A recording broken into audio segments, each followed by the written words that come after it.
So let's see.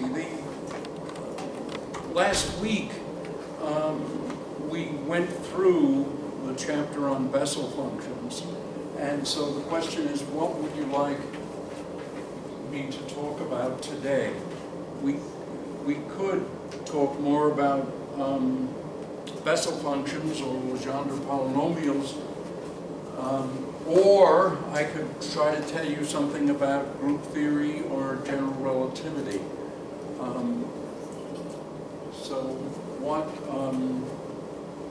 what would you like to hear? So let's vote, okay? And so one possibility is Legendre polynomials. Another one is Bessel functions. A third is group theory. And the fourth is GR. So what would you like to hear about? How many want to hear about Legendre polynomials? Seriously, 1, 2, 3, 4, 5, 6. Seriously? How many want to hear about Bessel functions? Seriously? We have 0. How many want to hear about group theory? How many want to hear about general relativity? 1.5. All right, well, I can talk then a little bit about Legendre polynomials. I'm kind of surprised.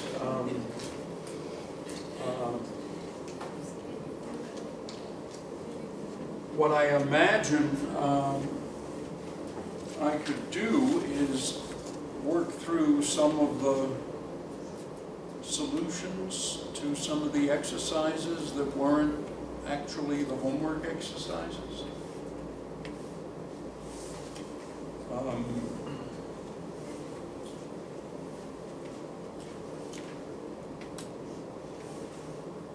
All right, so I am, as I said, a bit surprised.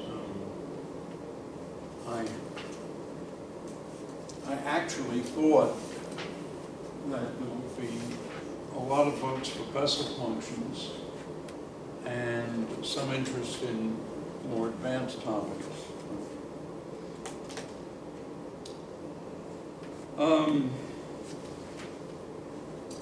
So we could, let me switch the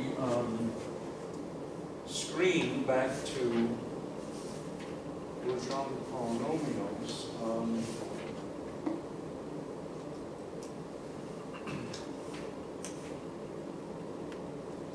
And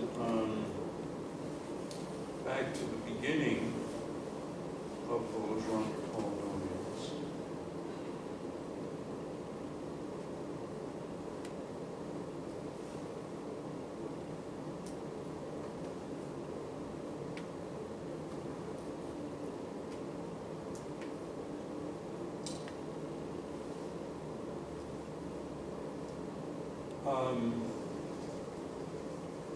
So the question is, find P0 and P1. That's the first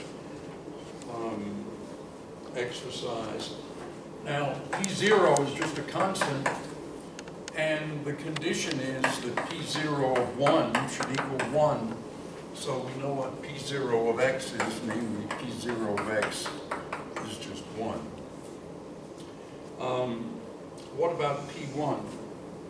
Well, we need an orthogonality relation, so we let P1 of x be A0 plus A1 of x, A1 times x, and the integral from -1 to 1 of A0 plus A1x dx, which is, so to speak, that times the number 1, has to be 0. And so that says basically 2A0 plus, well, 2A0 actually is equal to 0 because the integral of x on this interval from -1 to 1 vanishes.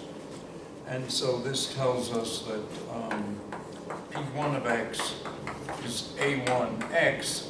On the other hand, P1 of 1 has to be 1, and so A1 has to be 1. So P1 of x is just x. So that's that problem. The Graham-Schmidt is a homework problem. So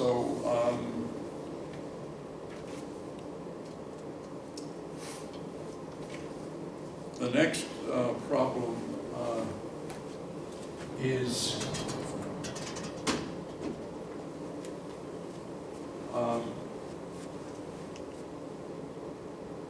to derive those various conditions from, we want to derive conditions 9.6 and 9.7 from the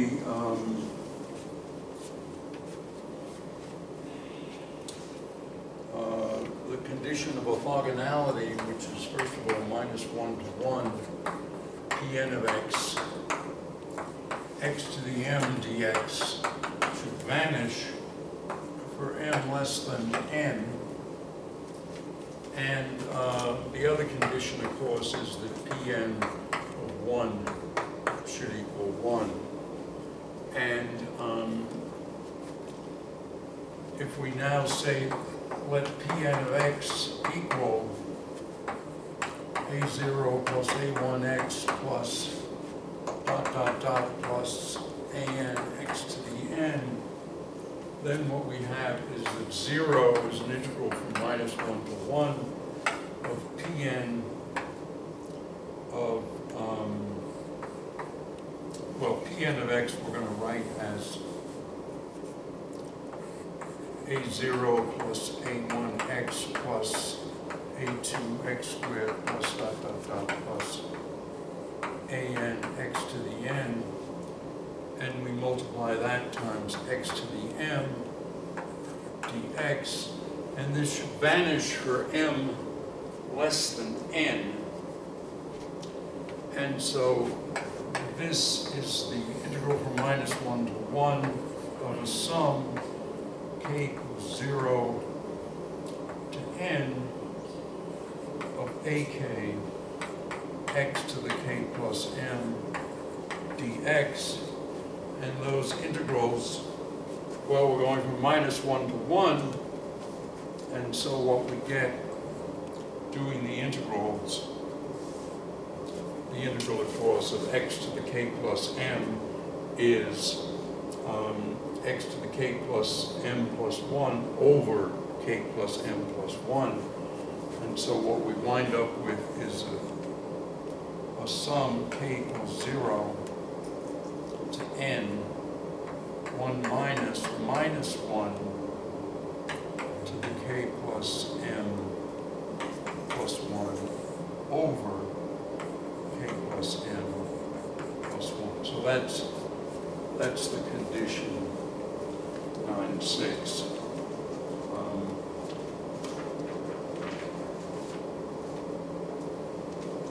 The normalization condition is pretty simple. It just says that Pn 1 is equal to 1, so that means that the sum k equals 0 to n of ak is equal to 1. So that's a pretty simple normalization condition. Problem 4 is to find P3 and P4. That strikes me as kind of boring, so I'm not going to do that one. Instead of my doing successive non-homework exercises, perhaps somebody has some question about the Legendre polynomial chapter and wants an explanation so as to understand it better?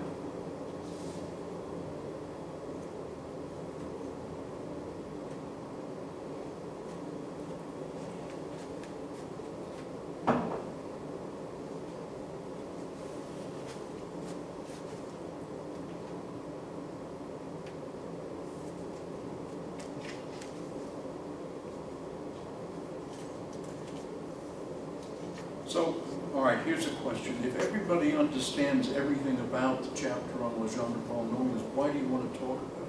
Why do you want to discuss it today?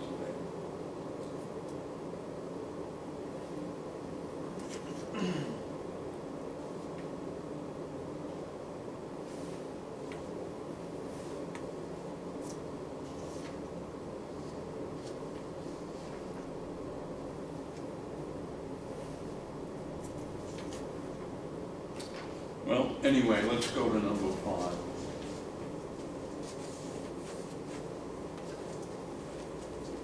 The fifth one is to basically carry out Rodriguez's formula for the Legendre polynomials.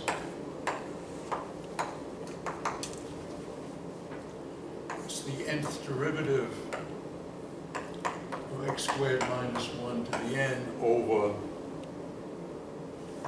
well, dx to the n, the nth derivative. And we're going to use Leibniz's formula. By the way, an interesting thing is that,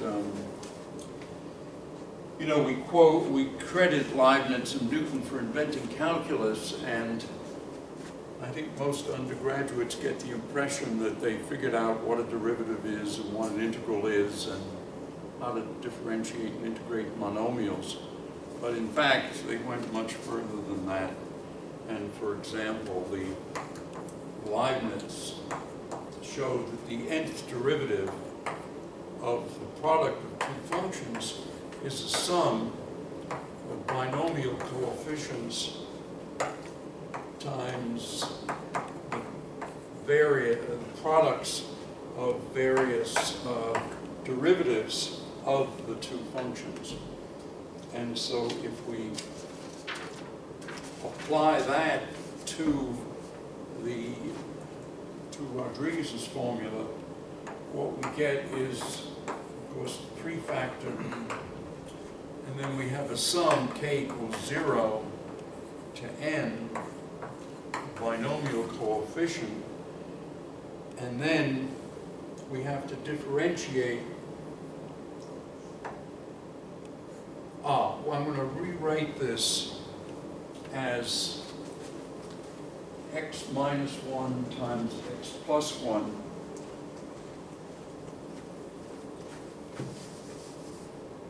so I'm going to say this is the derivative of x, let's see, how did I write it? X plus 1 to the n times x minus 1 to the n. So that's what we're dealing with, and so this is x plus 1 to the power n, and we're taking the n minus kth derivative of it, and then we're taking the kth derivative of x minus 1 to the n. And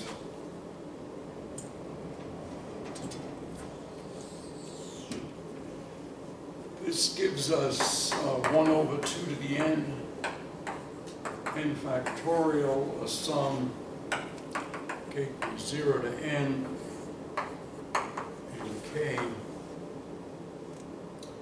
And as we're differentiating here, n minus k times, what we get is n factorial over k factorial times x plus 1 to the k, and then the one on the right is n factorial over n minus k factorial x minus 1 to the n minus k. And we can combine these into 1 over 2 to the n. We've got n factorials here. And so what we have left over is a sum k equals 0 to n of nk squared x plus 1 to the k, x minus 1 to the n minus k.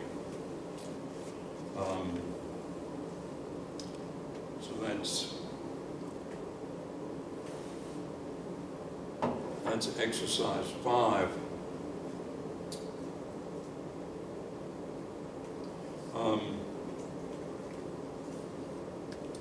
So now we want to also, exercise 6 is to use this calculus to verify that Pn of 1 is 1.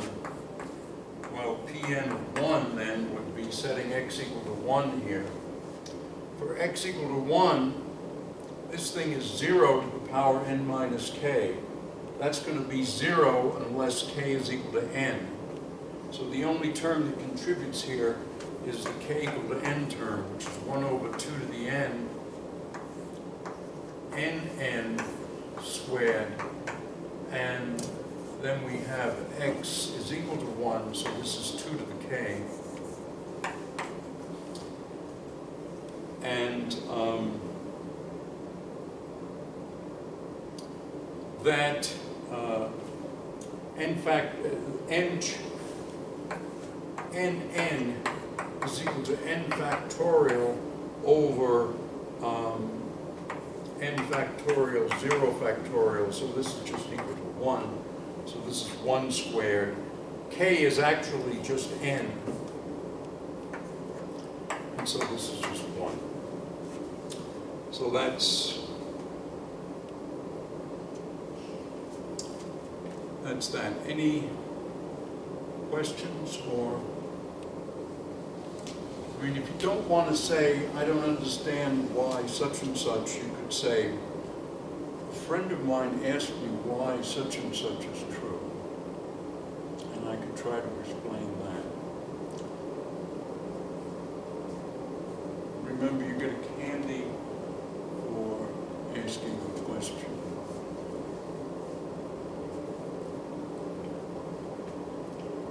All right, so let's use Cauchy's integral formula and Rodriguez's formula to derive the Schläfli's integral formula. So this is a little more interesting. Well, Cauchy's integral formula is that the nth derivative of a function f evaluated at z is n factorial over 2 pi I times an integral dz prime of f of z prime divided by z prime minus z to the n plus 1, and the specification here is that the contour should go around the point z. So z prime is a contour that goes counterclockwise around the point z.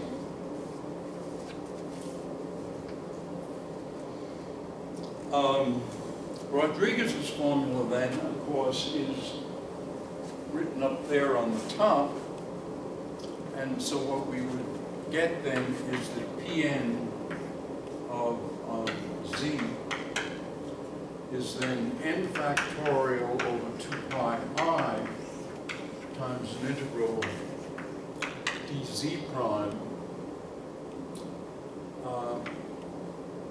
and we want z prime squared minus 1, so we want the nth derivative of, we just want the function actually, so it's z prime minus 1 to the n. That's the function we're differentiating n times. We divide by z prime minus z to the n plus 1, that's this term. And I've left out the Rodriguez term, which is 2 to the n, and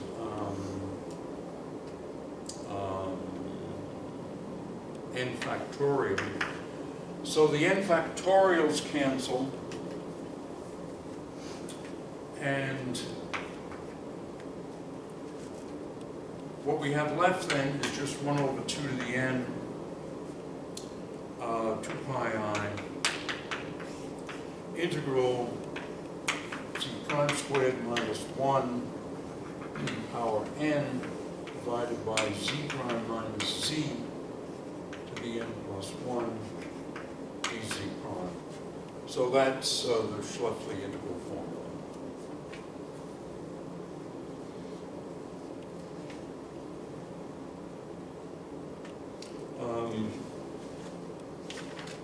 I imagine, by the way, that Rodriguez did a lot of work on orthogonal polynomials. It probably proved everything in the, or at least all the general and interesting results that I mentioned in the section on orthogonal polynomials.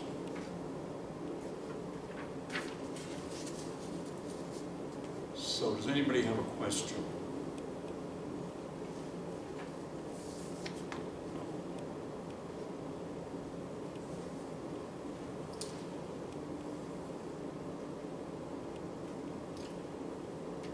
So I guess the next topic would be to derive the orthogonality relation from Rodriguez's formula. And this is kind of interesting. What we want is to show that 0 is the integral from -1 to 1 of x to the m, Pn of x dx for m less than n. And what we're going to do is use Rodriguez's formula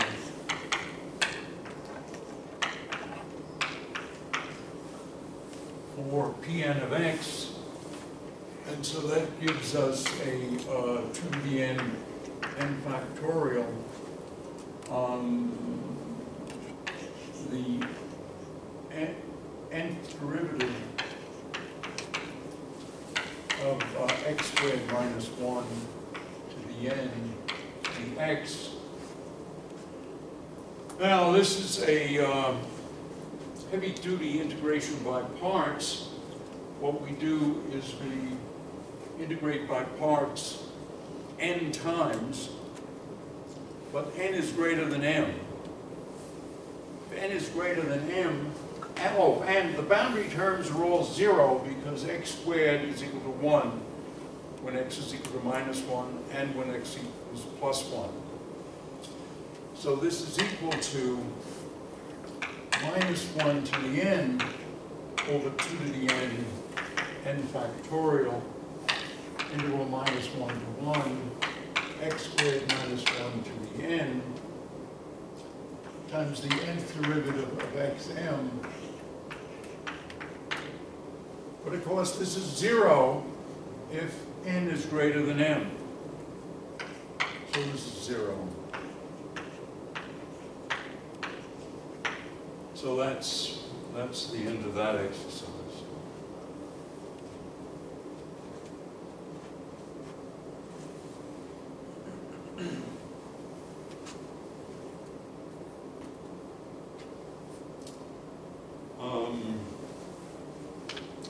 So I don't know which. You guys still want more Legendre stuff, or?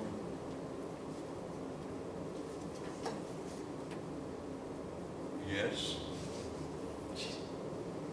All right, let me just see which is the best one to do next.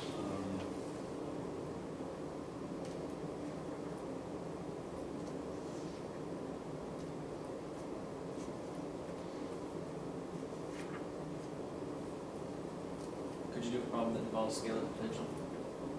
Involve what? Scalar potential.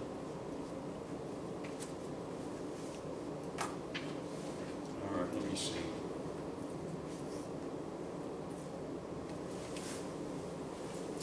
Right, well, we've got a problem 15 and 16.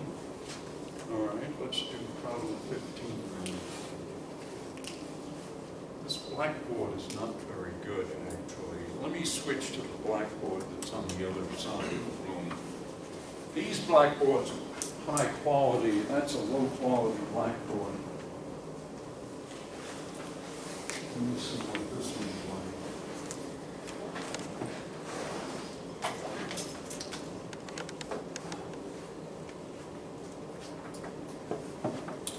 All right, so we want to find the electrostatic potential. This is also a low quality blackboard. That's what I was afraid of when what happened in this building. The contractor has to satisfy a certain condition. It's written in the contract, blackboards on all the walls, so he puts good blackboards in one wall and bad ones on the others, cheaper ones on the others. So we want to find V of R and theta outside an uncharged, perfectly conducting sphere of radius R in a vertical uniform static electric field. So it's an electric field that points in the z direction, and the electric field is approaches some constant z hat as r goes to infinity. So at large distances, the electric field is just in the z direction, and it has magnitude E. So that's part A. So what we do is we notice that we have azimuthal symmetry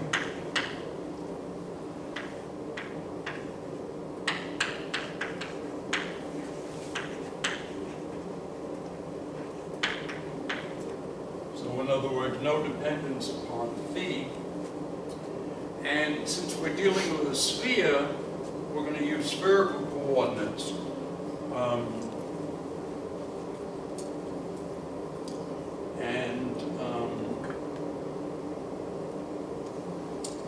We also know that the potential has to satisfy the Laplace's equation, namely that the Laplacian of the potential vanishes.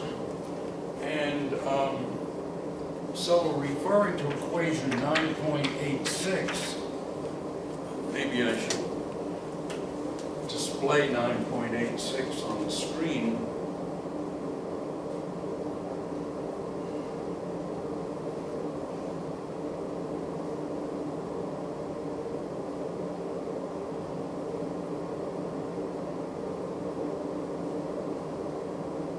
So these are the equations and solutions for Laplace's equation when you have azimuthal symmetry.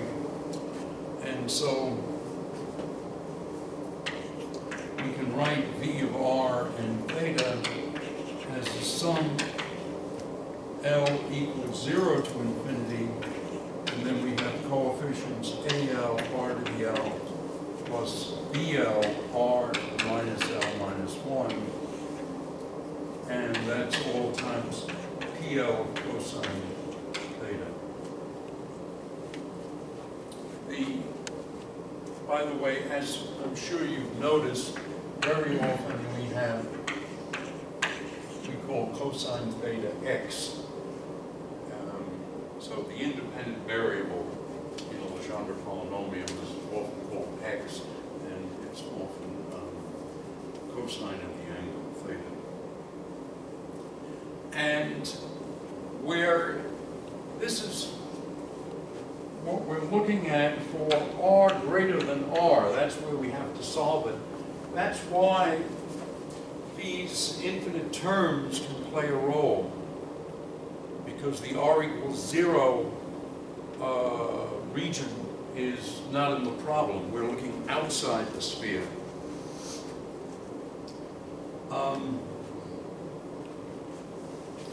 On the other hand, we know that V goes to minus EZ, which is to say minus ER cosine theta as R goes to infinity. Now, the idea there is that you see E is minus grad V.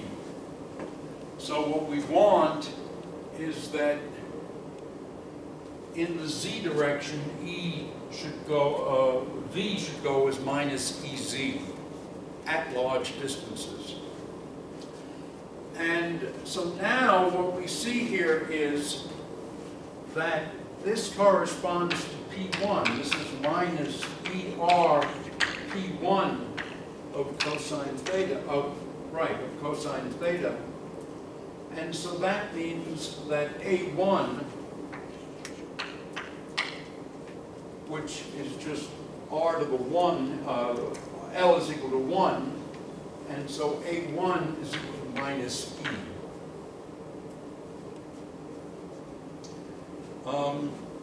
Moreover, the higher values of L would dominate the RL for L equal to 1 and L equals 0 at large R, obviously. And so we have to say that AL equals 0 for L greater than 1.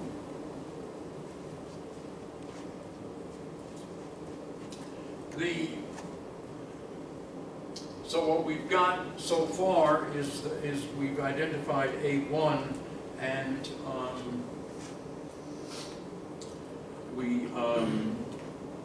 A0 is just an additive constant because it's A0, R to the 0, P0 of cosine theta. P0 is just 1, so this is just A0, and that's an additive constant that we can, that typically we ignore in most problems, although not in cosmological or gravitational problems.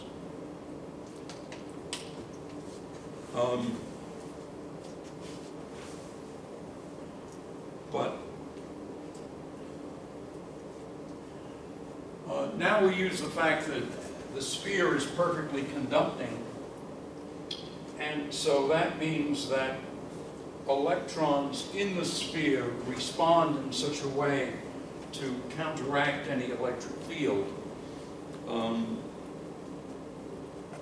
And moreover, the tangential component of the electric field is continuous across a boundary.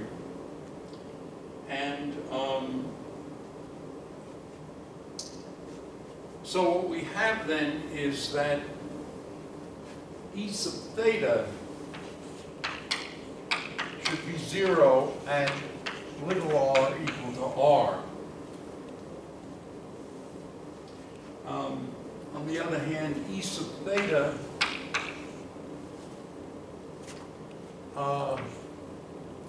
at r, at capital R, and angle theta is minus theta hat dot grad V. So this has to be 0. This is E, and this is the projection of E in the theta hat direction. So now what we do is we compute E sub theta, which is to say, we say that this is equal to this. We want this to be 0. And so what we have is that this is equal to minus 1 over capital R partial V partial theta. That's what this is. And that's minus 1 over R. And we know the first term in the expansion, it's minus E R.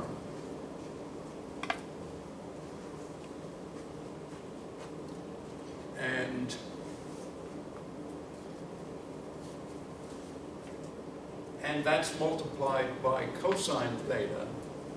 So maybe I should make this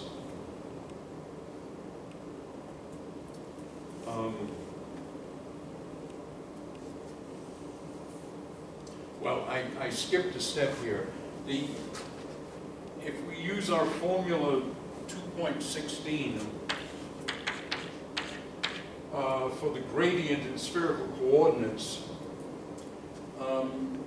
what we see is that BL is 0 for L greater than 1. And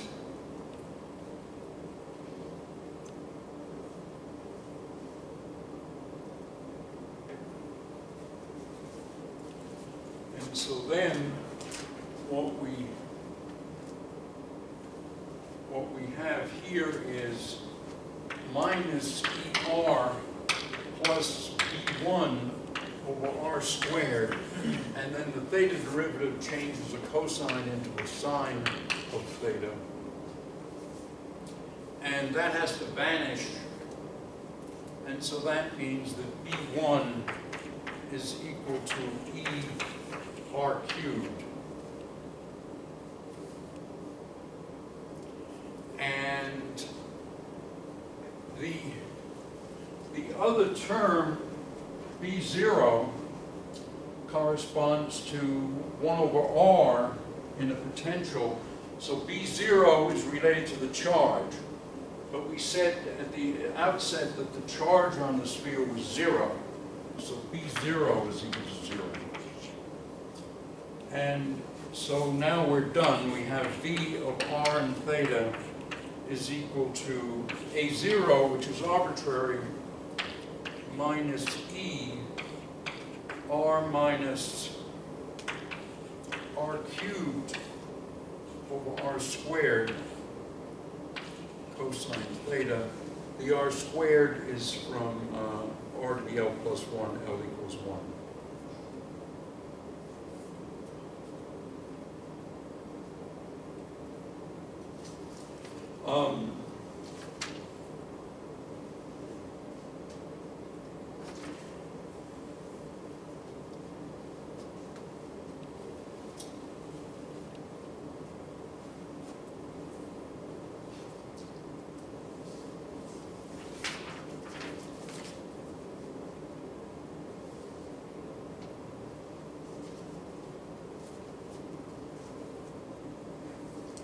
So the next thing we can do in this problem is to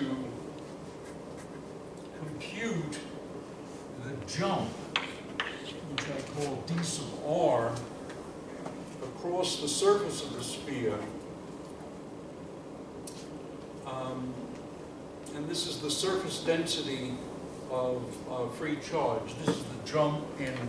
Remember, the macroscopic variables are d instead of e, and so what we're talking about here is the jump in d is going to give a surface charge, which would be d sub r at capital R plus 0 in the sense of plus epsilon, and the limit epsilon goes to 0.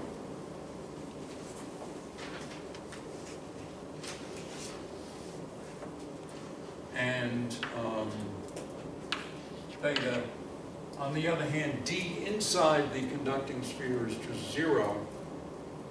And so this is equal to minus epsilon 0 partial v partial r.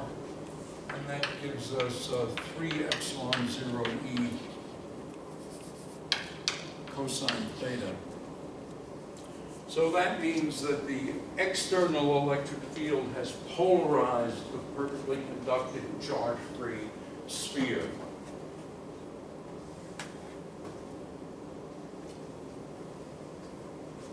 If the net charge on the sphere is Q, then we have Gauss's law in the form the divergence of D is rho free, and this tells us then that B0 is equal to Q free over 4 pi epsilon 0.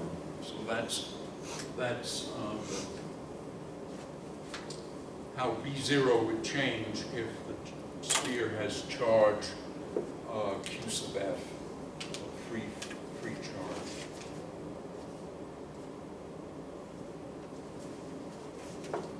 So, any questions?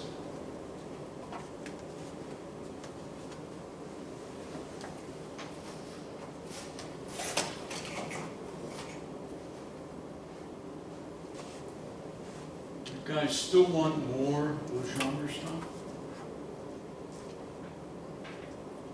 Okay, what would, since one person answered my question, what would you like instead?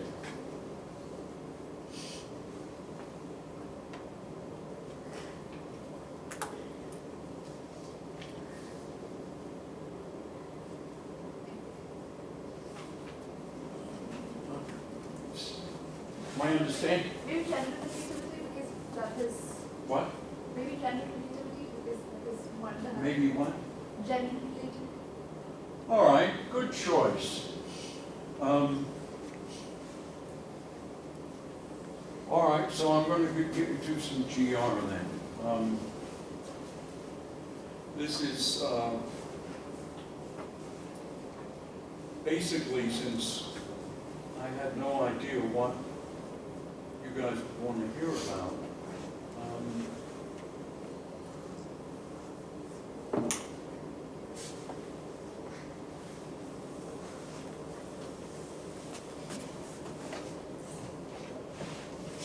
So one of the ideas here about general relativity is that one can think about physical and mathematical points as existing independently of the coordinates that we use to describe them or to talk about them. When we change our system of coordinates, we change our labels for the points, but the points remain as they were. So that's one of the ideas of GR. So for example, xi might be the coordinates of some physical point P, and we could use different coordinates, xi prime, for the same point P. And the idea then is that there are many possible coordinate systems that one can use to describe anything physical, and one of the insights of Einstein was that the physics should remain the same independently of the coordinate system, because after all, nobody knows what the preferred coordinate system is.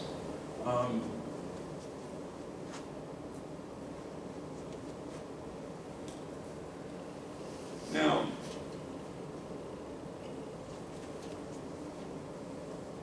a scalar is a quantity that remains the same in all coordinate systems. And an example might be the temperature at the top of a camera. We might change our coordinates, but we wouldn't change that wouldn't affect the temperature. It would, what would be different is we would call the point at the top of the camera x prime instead of x, but we would want the temperature at in the prime system to be the same as the temperature in the unprimed system. That is to say, we're just talking about one temperature on the top of the camera. Now, so that's the idea of a scalar. The next concept is, and by the way, these concepts occur in electrodynamics, so that's one reason why I didn't hesitate, why I think it's useful for me to talk about GR for you, and the reason is that these concepts occur in electrodynamics. So let's think about changing variables. What's the chain rule for changing variables? Well, the change dxi prime is related to the dxk's by a sum of the partial of x prime I with respect to xk times dxk. And so these differentials under changes of coordinates transform as in 13.4. And that's actually the definition of a contravariant vector. So a contravariant vector is one in which if you change coordinates from x to x prime, the components of the vector in the prime system are related to the components of the vector in the unprimed system by this linear combination of partial derivatives.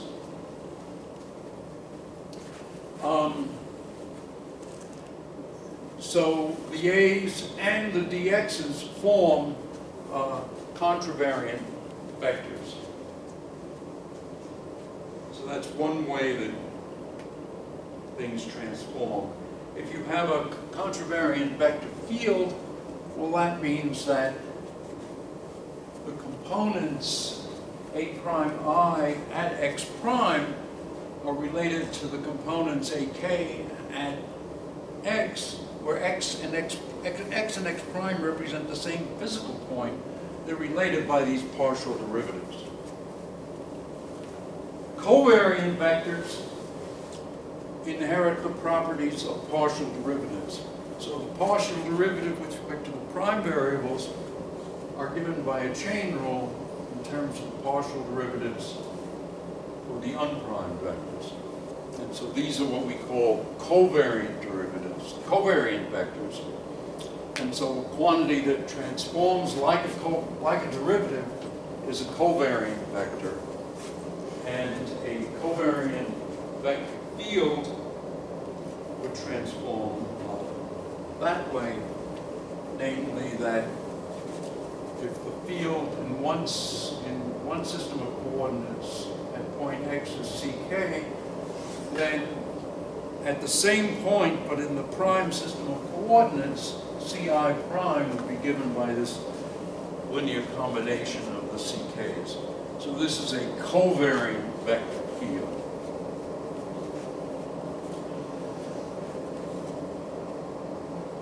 So it follows then that the derivatives of a scalar field form a covariant vector field.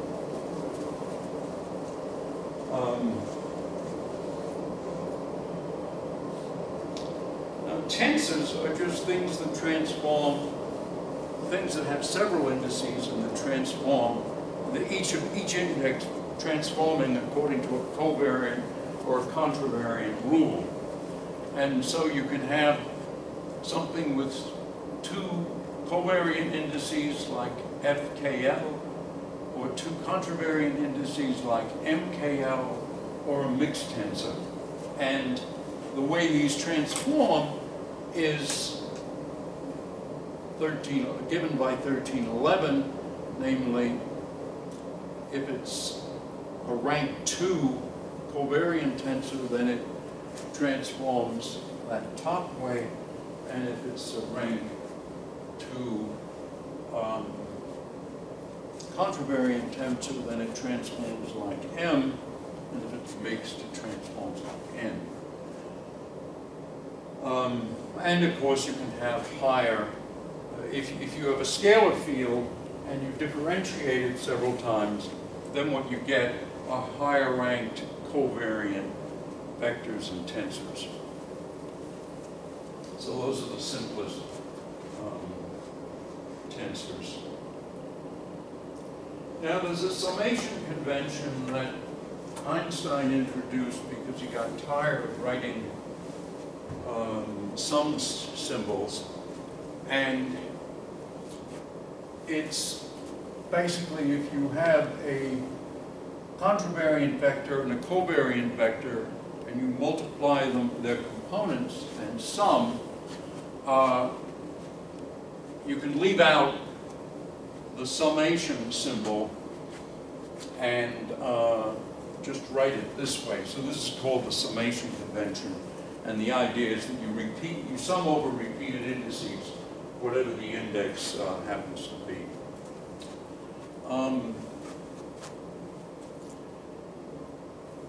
Now, there's a particular example of the summation convention that's worth noticing. Namely, suppose we have two vectors and we sum over k. then you see what you've got here is you've got partial XL with respect to x prime k times partial x prime k partial xm. Well, by the chain rule, that's just the mth derivative of XL. And that is just delta Lm.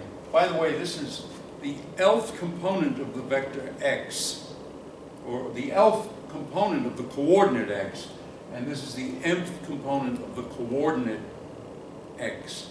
It's not x to the L or x to the m. And the same thing here. This is the ith component of the contravariant vector b, not b raised to the ith power. Anyway, so if this is the derivative of x0 with respect to x1, you get 0. If it's the derivative of x0 with respect to x0, you get 1. And so that's the Kronecker delta, and that gives you this. That means then that this thing is a scalar, and it looks the same, has the same value when you change coordinates.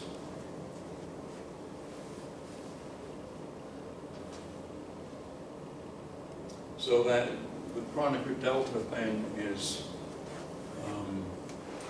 illustrated by this rule here.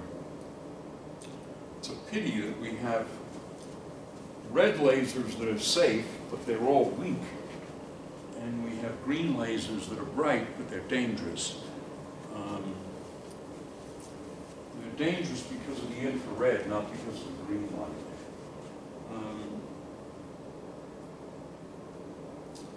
So the Kronecker delta is invariant under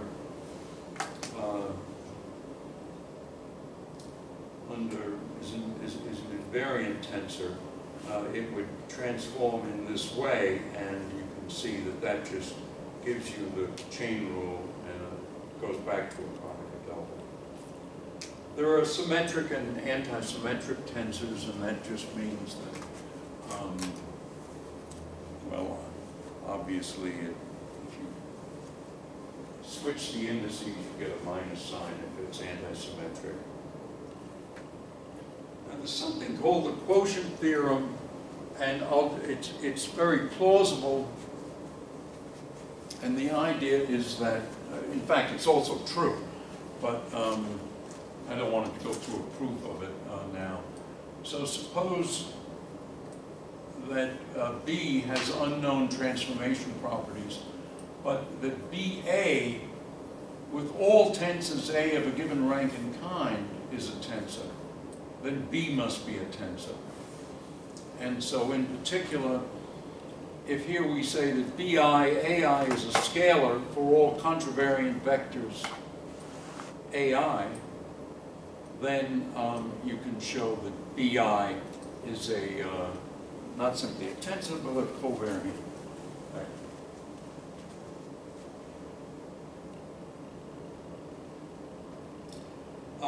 One of Einstein's insights is that, and one of the advantages of writing physics in terms of equations that are the same in all coordinate systems, or to put it differently, one way of writing equations, writing physical laws so that they're the same in all coordinate systems, is to write them as tensor equations. So for example, this thing expresses it's one of Maxwell's homogeneous equations, and it relates the derivatives of the field strength tensor to each other.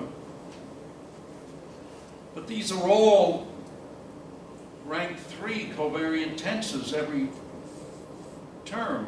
So in the prime system, if you change coordinates, all you would do, the equation would remain the same. It would just be that you'd have primes all over everything. And so these are generally covariant tensor equations, and it turns out they follow from something called the Bianchi identity, but maybe we can skip that. Maxwell's inhomogeneous equations look like this in the context of general relativity. This square root of g, this g is the absolute value of the determinant of the metric. And of course the metric is something quite important. We'll get to that in a minute. There's a notational thing here.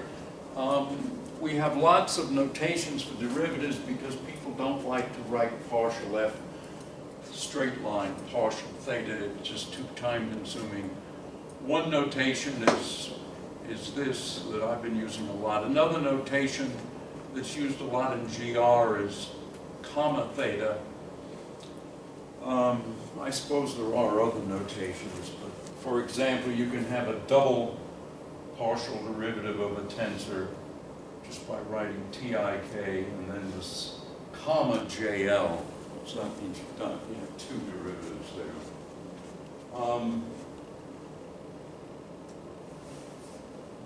Now, if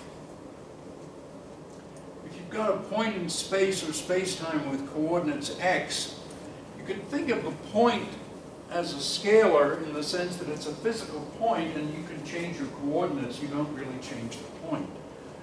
And so we say P of x prime is P prime of x prime is P of x prime is P of x, no matter how we change coordinates. And so its derivatives form a covariant vector because when you change coordinates, the derivative here changes, but not the point P. And so we can say that these are covariant vectors. And if we make small changes, if we consider 2 points P and P prime that are very close to each other, and then we can ask how much does the point change if we change our coordinates? If the coordinates that label the 2 points differ by dxi, how much does P change? Well, dP is EI dxi because that's just the chain rule. It's dP is partial P partial xi dxi, and so that tells you how the point P changes if you make changes in your coordinates. We can think of those things as basis vectors, and we can take the dot product of two of them and here I'm talking about an ordinary dot product or a Lorentz dot product, depending on whether we're talking about a space-time or space. And let's, for practical purposes, imagine that we're just talking about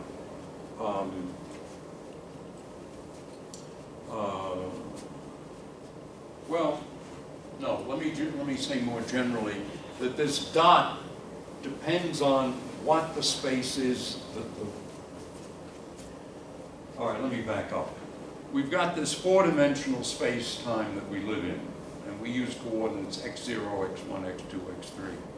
But this four-dimensional space-time, the simplest cosmologies say that it's either just flat three-dimensional space and one time variable, and space is expanding or contracting according to the scale factor, and observations tell us space is expanding and the expansion rate is accelerating because of something we call dark energy. You don't know a damn thing about it.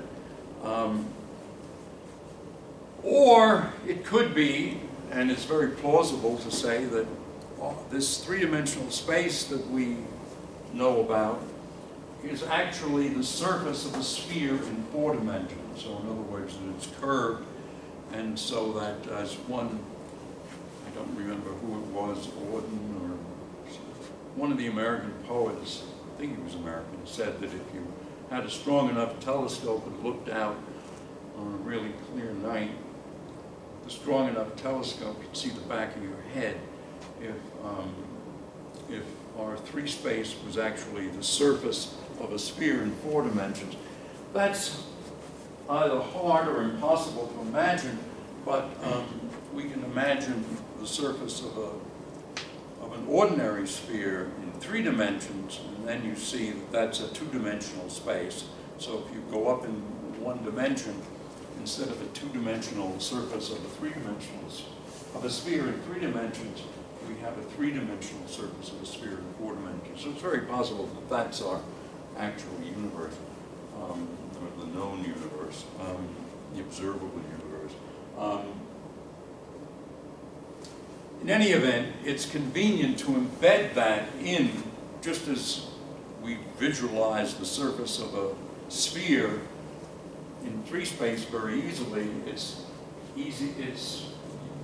useful to visualize the cosmology in which you have space being, 3 space being the surface of a sphere, to view the whole thing in a space of 4 space dimensions and 1 time dimension. And there's another cosmology in which you have negative curvature, and there you can visualize it as, you can imagine embedding our 4-dimensional universe in 5-dimensional space with 2 time dimensions. Anyway, the point is that if you take the dot product of the basis vectors in this big space of 4 dimensions, 5 dimensions, whatever, that dot product is what gives you the metric. And the sense in which it's a metric is that if we look at the dot product of of the change in the position of the physical point, dp, dotted into dp, well, that is the sum of the ei's, dxi's, and I should have used a k here. Yeah, this was dumb. This should be a k. Anyway, ei dot ek, of course, is gik then. And that tells us what this metric is. In other words, the meaning of the metric is that if we have displacements in coordinates by dxi, dxk, multiply them into the metric, we get an invariant thing. The thing is invariant because it's a dot product of the displacement dp with itself.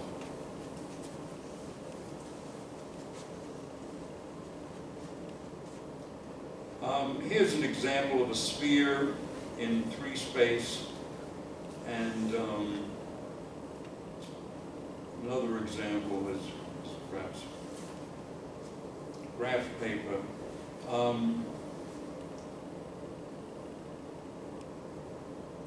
Here's a hyperboloid, a 2-dimensional surface like a saddle in 3 space, and these are the basis vectors and so forth. We can define, of course, the inverse of the metric tensor. And one of the important points is to define a derivative that transforms as a vector. So in other words, suppose we have a contravariant vector vi. If we multiply it by the ei's, then that's going to be a scalar. And so the derivative of, we can call this vi ei as the invariant form of the contravariant vector vi. So the derivative of that is then a covariant vector, because derivatives of scalars are covariant vectors. But that derivative is the derivative of the vi plus vi times the derivative of the basis vector.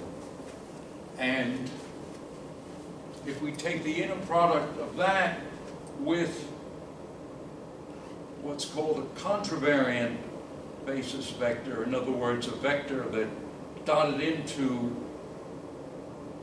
ei gives you a Kronecker delta, then that's called the covariant derivative. So that would be ek ek dotted into this derivative of the invariant form of v, and if you go through that, that's ek times this thing here.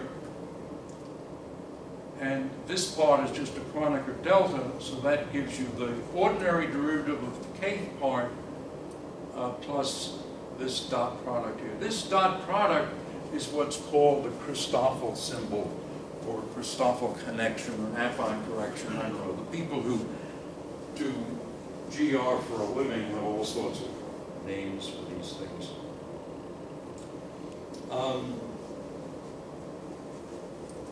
So this is a basic concept here, covariant derivatives, and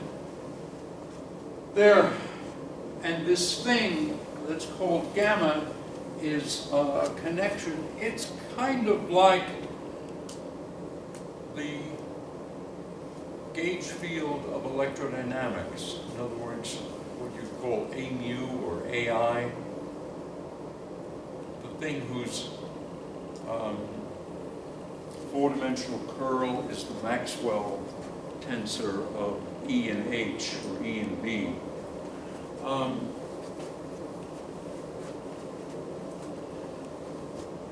Anyway, let me quickly, since I don't want to keep you over time, and I also would like to get a little bit further along here rather than trudge through all the details. Well, let's see, maybe I should go here.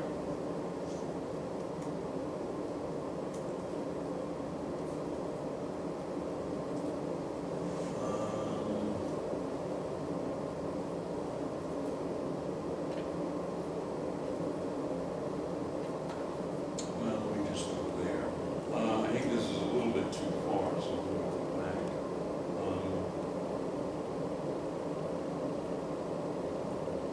Right, okay.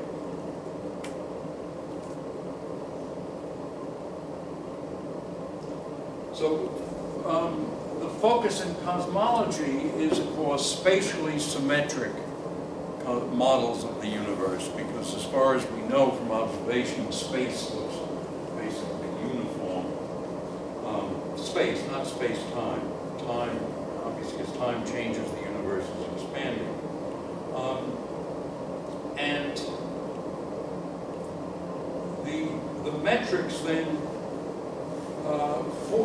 for space-times that are maximally spatially symmetric then are of this form. They're diagonal, which makes them really simple, and they were invented by four people: Friedman, Lemaitre, Robinson, and Walker. Lemaitre hasn't gotten much credit because he was a Belgian priest who wrote in French, and since people in the US and Germany didn't read French very well, they basically ignored him. But he actually had the expansion of the universe before Hubble. I don't know if he had it observationally or just theoretically, but he did an awful lot of GR, and he's left out of many of the, he's often not given credit. Anyway, this is what the metric looks like for the three kinds of maximally spatially symmetric universes. They correspond to k equals 1, k equals minus 1, and k equals plus 1. A here is the scale factor of the universe, which is expanding, and L is some cosmological distance.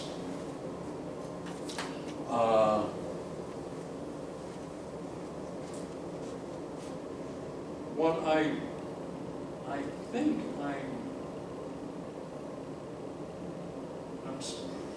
I'm looking for where, right, okay, I'm getting warm here. Let me just show you what Einstein's action and equations are, just to finish the lecture. Okay. So the basic thing, one can summarize general relativity from the physics point of view by saying what the action is of the gravitational field. And the action then, it's got to be a scalar, and now d4 x, in order to make that invariant, you multiply it by the square root of the determinant of the metric. And R is called the Riemann scalar, and this is called the Einstein action or the Einstein-Hilbert action. Some people say that Hilbert just copied it from Einstein. I'm unwilling to bet that that may be true. This R is the inverse of the metric tensor multiplied by RIK, and RIK is a sum of components of something called RIJKL, and that RIJKL is something like the Maxwell E and B fields, in which the vector potential A is replaced by this Christoffel connection gamma.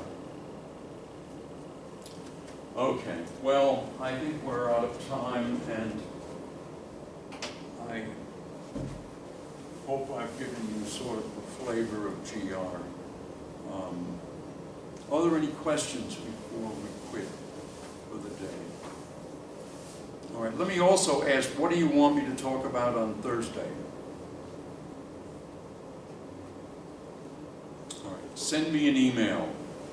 You can have more GR, you can have some group theory, we can do Bessel functions, more on Legendre, review of the entire course, I don't know, whatever you want, but send it to me in email before I have to show up and teach on Thursday at 5:30, okay? So good if I get a heads up.